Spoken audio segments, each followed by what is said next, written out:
Om Shanti. Advance party book part 11 आगे continue करते हैं।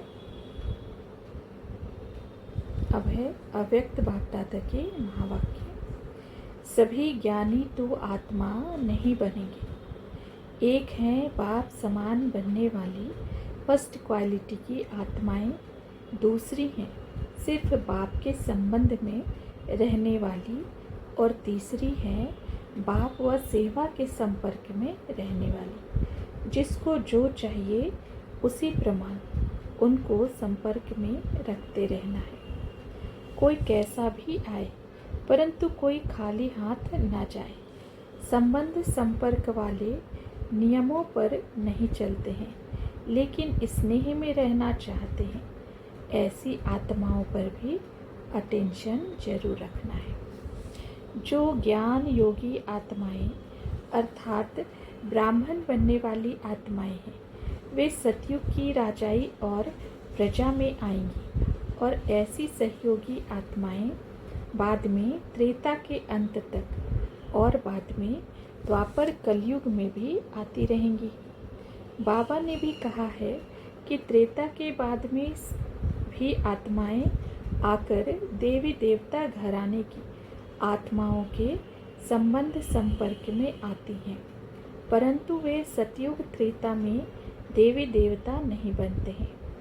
ऐसी आत्माएं अपने को हिंदू कहलाते हैं और देवी देवता घराने की आत्माओं के ही संबंध संपर्क में द्वापर कलयुग में रहते हैं। ऐसी आत्माएं कल्पांत में नई दुनिया सतयुग की स्थापना में सहयोगी बनते हैं। ऐसी आत्माएं भी एडवांस जन्म अर्थात योग बल से जन्म देने के निमित्त बन सकती हैं। जैसे साइंस वाले नए विश्व के निर्माण कार्य में सहयोगी बनते हैं, वैसे ही एडवांस जन्म अर्थात योग बल से जन्म देने वाली आत्माएं भी सहयोगी आत्माएं होंगी या हो सकती हैं। उन आत्माओं को एडवांस पार्टी वाली आत्माएं तैयार करेंगी। इस सेवा के लिए ही मम्मा और भाऊ विश्व किशोर आदि पहले गए हैं, क्योंकि उनको नई दुनिया के निर्माण और उनके विधि विधानों के निर्माण करने के लिए तैयारी करनी है, और उसके लिए अवस्था भी कुछ होनी बड़ी चाहिए। उपयुक्त रहस्यों को ध्यान में रखने से यह भी स्पष्ट होता है कि यज्ञ में अभी तक जो ये अभिधारणा है कि दीदी और भाऊ विश्व किशोर श्री कृष्ण के माता पिता बनेंगे, ये विचारणीय है, क्योंकि अभी दीदी का एडवांस पार्टी का जन्म 17-18 साल का और भाऊ विश्व किशोर का जन्म 44-45 साल का हो गया है। जो अब आगे क्वेश्चन है। नंबर 1, जो एडवांस पार्टी की आत्माएं नए कल्प के संगम के समय में जाएंगी, वे आत्माएं कहाँ और किनके पास जन्म लेंगी? तो इसका उत्तर बाबा कहते हैं, विवेक कहता है कि एडवांस पार्टी की जो आत्माएं नए कल्प में प्रवेश करेंगी, वे परम धाम से आने वाली नई आत्माओं के पास जन्म लेंगी और उनसे नए कल्प की कलम लगेगी, क्योंकि वे अपेक्षाकृत अन्य आत्माओं से गुण धर्मों में श्रेष्ठ होंगी, या फिर जो अच्छे भक्त होंगी, नियम संयम में से रहने वाले होंगे, उनके पास जन्म लेंगी। ऐसे ही जो क्षेत्र ड्रामा अनुसार विनाश के समय सुरक्षित होंगे, वहाँ वे आत्माएं होंगी और एडवांस पार्टी वाली आत्माएं उनके पास जन्म लेंगी, जिससे विनाश के समय एडवांस पार्टी की आत्माओं को जन्म देने वाली आत्माएं तो शरीर छोड़कर वापस परम धाम चली जाएंगी, और एडवांस पार्टी वाली आत्माएं रह जाएंगी, जो फिर एडवांस जन्म लेने वालों को योग बल से जन्म देंगी। पुराने राजाएं अर्थात राजघराने वाले अपने स्वभाव संस्कार खान पान आदि में परिवर्तन करे और धार्मिक प्रवृत्ति वाले बन जाए, तो ही एडवांस पार्टी वाली आत्माएं उनके पास जन्म ले सकती हैं।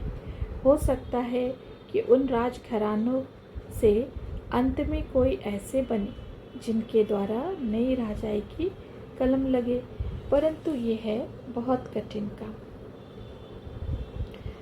अब नेक्स्ट टॉपिक है advance party, advance stage, advance जन्म और योग बल से जन्म। एडवांस जन्म और योग बल से जन्म में अंतर। एडवांस जन्म अर्थात जो आत्माएं सतयुग की आदि में अर्थात नई दुनिया में पहले पहले जन्म लेती हैं। योग बल से जन्म तो सतयुग के आदि से त्रेता के अंत तक आने वाली सभी आत्माएं लेंगी, परंतु उसको एडवांस जन्म नहीं कहा जाएगा। योग बल से जन्म ही स्वर्ग की विशेषता है, जो स्वर्ग और नरक की सीमा रेखा है। एडवांस जन्म लेने वालों के जन्म से स्वर्ग आरंभ होता है, अर्थात योग बल से जन्म लेने की विधि और विधान की आदि होती है। ये योग बल से जन्म लेने देने का विधि विधान नरक की आदि अर्थात त्रेता के अंत और द्वापर के आदि तक चलता है। त्रेता के बाद और द्वापर के आदि से भोग बल से जन्म लेने देने का विधि विधान आरंभ हो जाता है।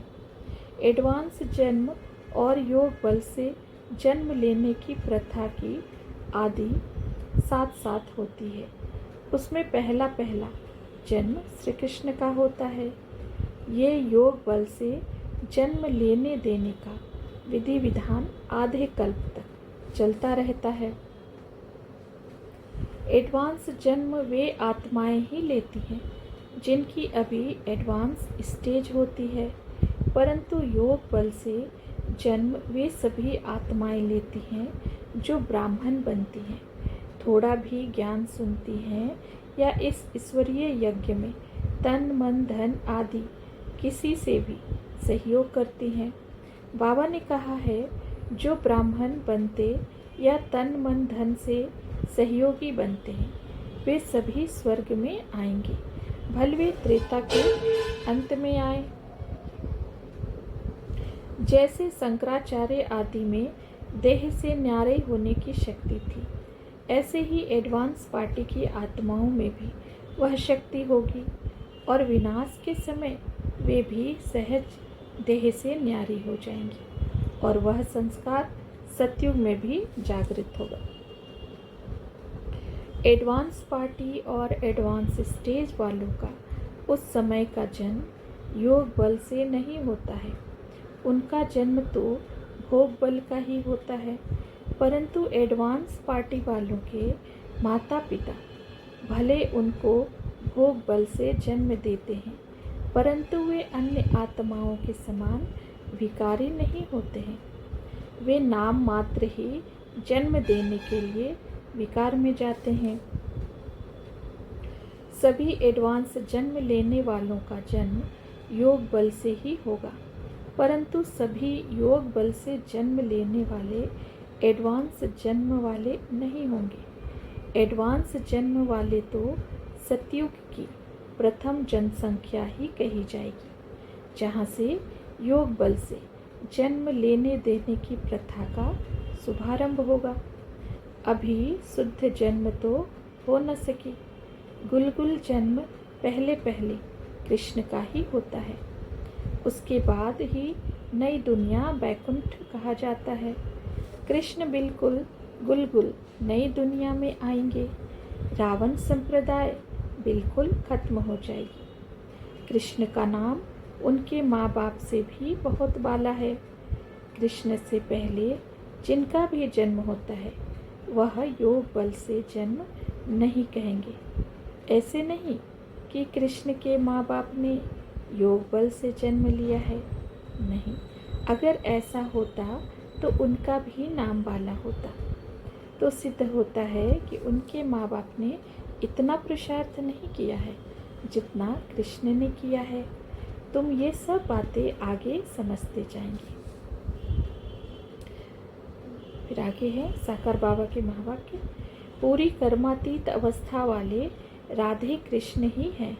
वे ही पहले सदगति में आते हैं। पाप आत्माएं सब खत्म हो जाती हैं, तब उनका जन्म होता है। फिर कहेंगे पावन दुनिया। इसलिए कृष्ण का नाम बाला है। उनके माँ बाप का इतना नहीं है। आगे चलकर तुमको बहुत साक्षात्कार होंगे। अभी टाइम पड़ा है। जब कोई छीछी नहीं रहेगा तब कृष्ण आएगा। तब तक तुम आते जाते रहेंगे।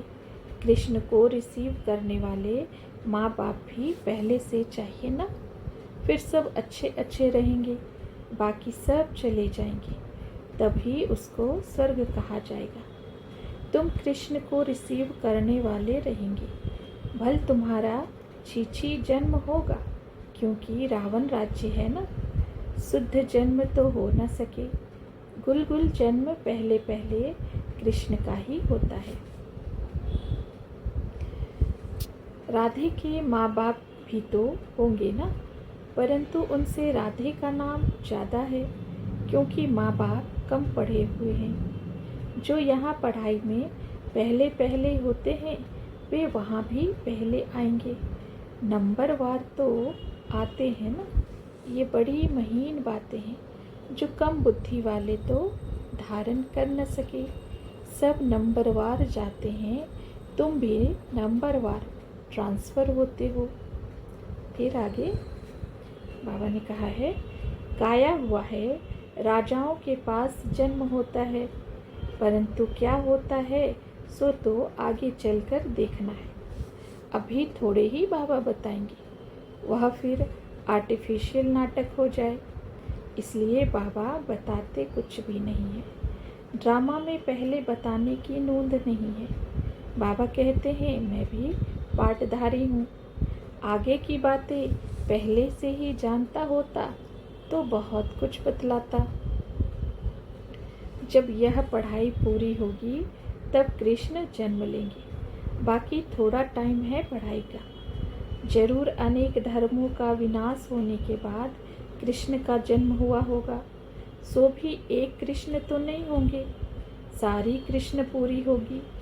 ये ब्राह्मण ही हैं जो राजयोग सीखकर फिर देवता पद पाएंगे।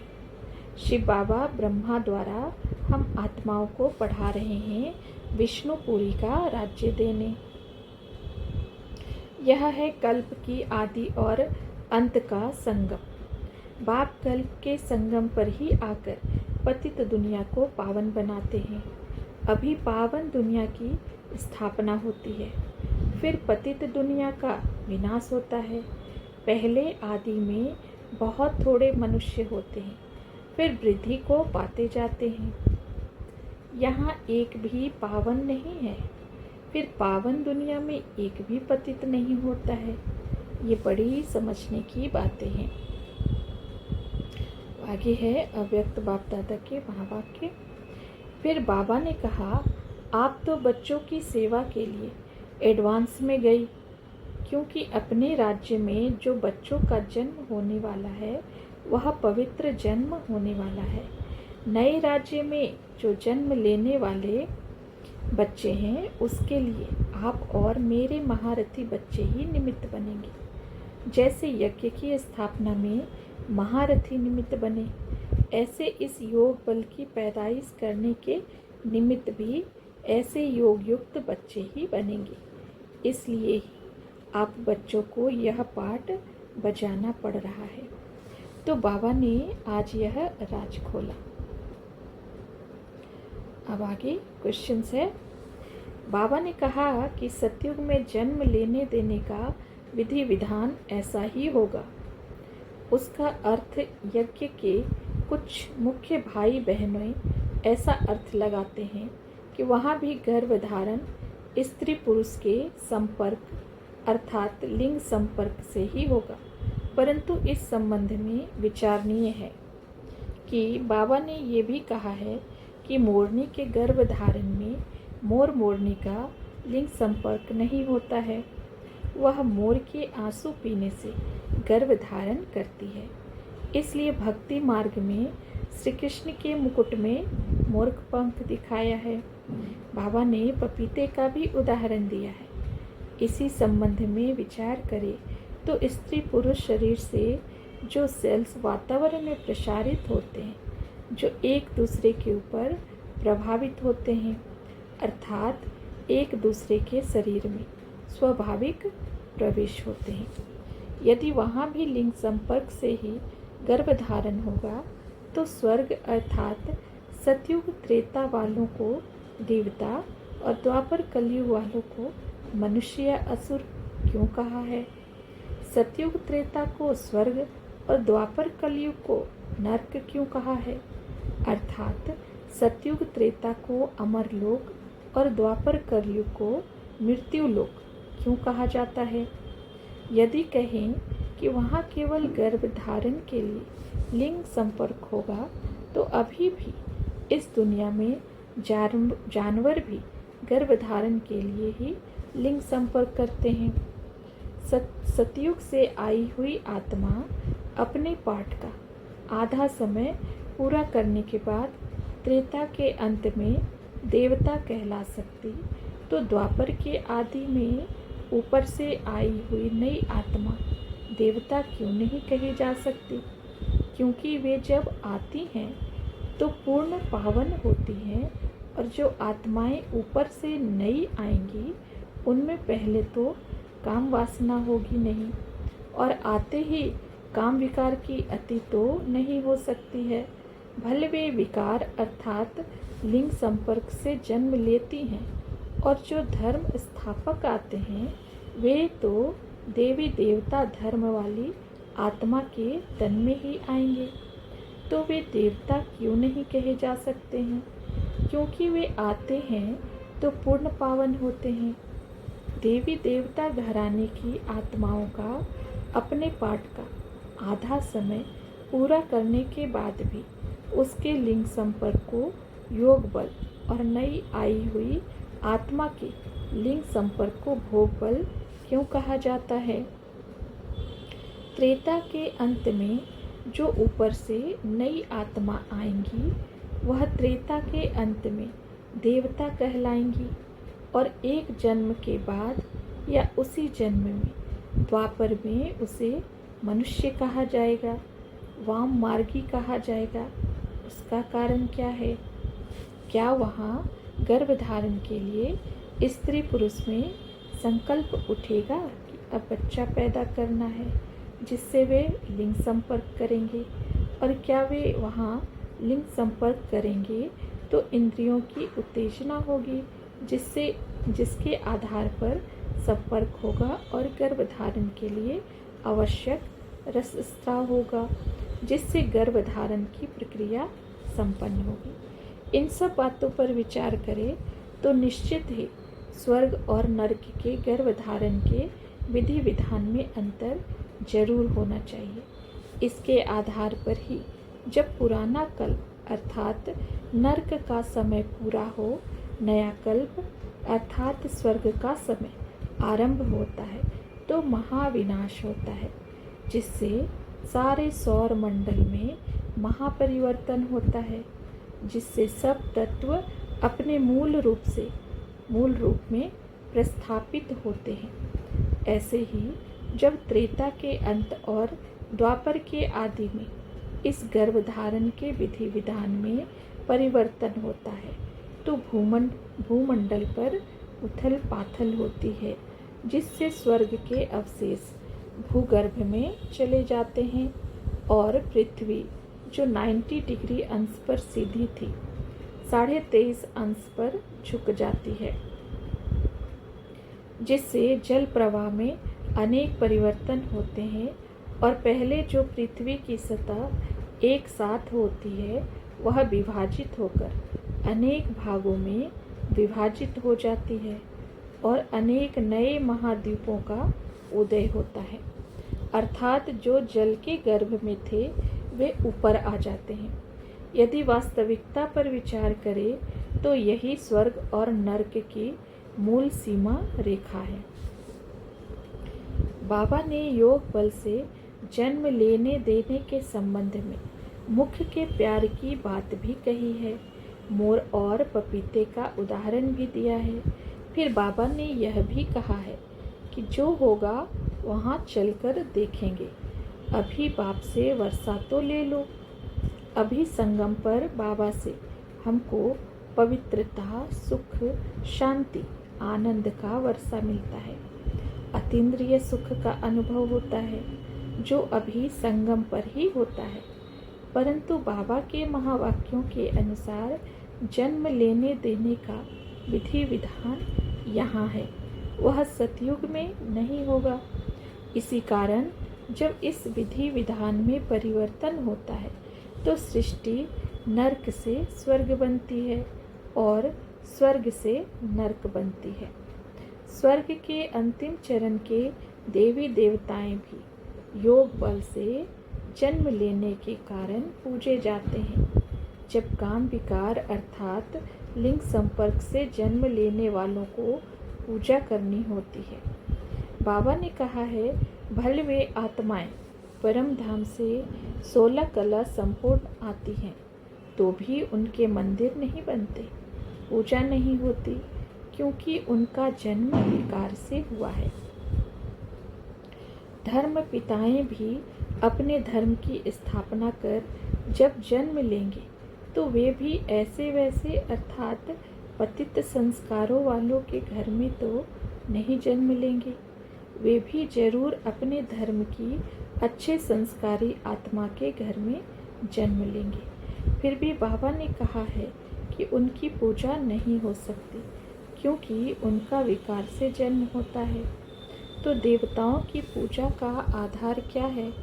जो त्रेता के अंत में जन्म लेने वाला भी देवता कहा जाएगा और उसकी पूजा होगी। अब नेक्स्ट टॉपिक है advance party, advance stage, advance जन्म और जन्म मृत्यु। एडवांस जन्म वालों को तो मृत्यु शब्द का ही ज्ञान नहीं होगा। वे समय पर सहज ही एक शरीर छोड़ दूसरा धारण कर लेते हैं। इसलिए उनकी जन्म मृत्यु को वस्त्र बदलना कहा जाता है। उनको देह छोड़ने और धारण करने अर्थात जन्म मृत्यु का न भय होगा और न दुख होगा। एडवांस पार्टी वालों को जन्म मृत्यु शब्दों का ज्ञान तो होता है, परंतु उनको मृत्यु का कोई भय नहीं होता। एडवांस स्टेज वालों को जन्म मृत्यु का ज्ञान होता, परंतु वे अभी देह के त्याग से हिचकते हैं, क्योंकि जन साधारण की ये अभिधारणा है कि मृत्यु के समय आत्मा को दुख होता है और गर्भ में गंदगी आदि होती है। इसलिए उनको गर्भ में रहना भी अच्छा नहीं लगता है। परंतु गर्भ में जाना, जन्म लेना और मृत्यु अर्थात देह का त्याग करना इस विश्व नाटक की अपरिहार्य घटना है। इसलिए वे इसको जानकर, इसको स्वीकार करके सहज देह का त्याग करके गर्भ में जाकर सहज जन्म ले, उसके लिए पुरुषार्थ करते हैं।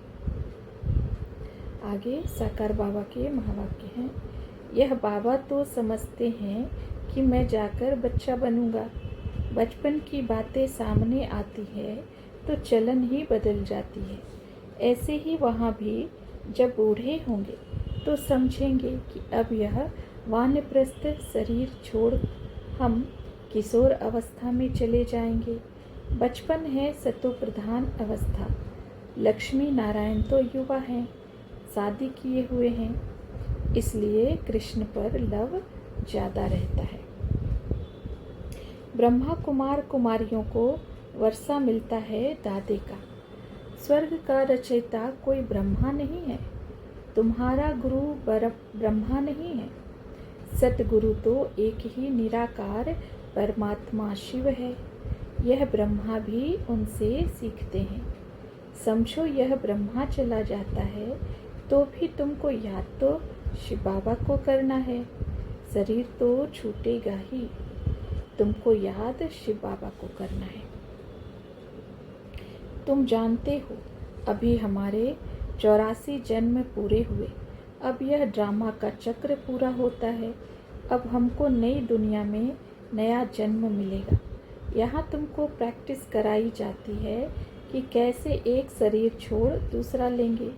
स्वर्ग में समय पर आत्मा एक शरीर छोड़ दूसरा लेती है। सर्प का मिसाल भी तुम्हारे लिए है। इस ड्रामा को बड़ा युक्ति से समझकर फिर किसको समझाना होता है। बाबा कहते हैं हार्ट फेल का मौत बहुत मीठा होता है। इसमें तेरा मेरा का फेरा कुछ भी नहीं रहता है। फिर होश में आए ही नहीं। यह बहुत अच्छा मौत है। मनुष्य तो रोते पीटते हैं, तुम तो खुश होंगे। अरे वाह, इनका मौत बड़ा सहज हुआ, इनको कोई दुख नहीं हुआ। कोई बैठे बैठे अपनी इस पुरानी जूती को छोड़ दे, कर्मातीत अवस्था में शरीर छोड़े तो वह सबसे अच्छा है। अगर आत्मा हर्षित हो शरीर छोड़ेगी तो वह हर्षितपना चेहरे पर बाहर से दिखाई तो पड़ेगा ना। आत्मा तो खत्म होती नहीं है, आत्मा शरीर छोड़ती है। खुशी से शरीर छोड़ती तो कहा जाएगा कर्मातीत अवस्था। तुम बच्चों को ऐसे शरीर छोड़कर जाना है। आप ही शरीर छोड़ते हैं, इसलिए सर्प का मिसाल भी देते हैं। सतयुग में खुशी से शरीर छोड़ते हैं तो वह प्रैक्टिस यहाँ से करनी होती है, जो वह आगे चलती रहेगी। सतयुग में दुख की कोई बात होती नहीं है। वहाँ शरीर खुशी खुशी से छोड़ते हैं। घुट घुट कर मरना रावण राज्य में होता है। तुम तो खुशी से तैयारी कर रहे हो कि हम कब बाबा के पास जाएं। तुमको इस जन्म में बिल्कुल गुटखा नहीं खाना है। बहुत खुशी से शरीर को छोड़ना है। कई बच्चे सन्यासी भी होते हैं जो बैठे बैठे ब्रह्म की याद में शरीर छोड़ देते हैं। फिर सन्नाटा हो जाता है। वे समझते हैं हम ब्रह्म में लीन हो जाएंगे। अच्छा, ओम शांति।